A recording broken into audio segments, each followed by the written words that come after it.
Mga dapat mong asahang mangyari kapag tinanggap mong muli ang partner mong nagloko.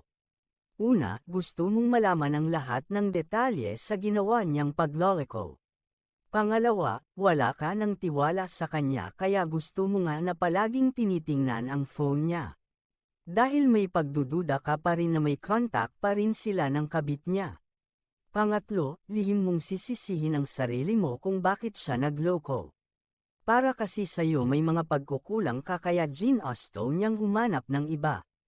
Pang-apat, hindi ka na mapalagay at nagsisimula ka ng mag-overthink sa tuwing matatagalan siyang makauwi sa bahay niyo. Pang-lima, palihim kang nag-iimbestiga. Dahil nais mong makasiguro na talagang wala na siyang ginagawang hindi maganda. Pang-anim, inoobserbahan mo lahat ng mga kilos niya kung may kakaiba ba. Pang-pito, kapag umaalis siya hindi mo maiwasan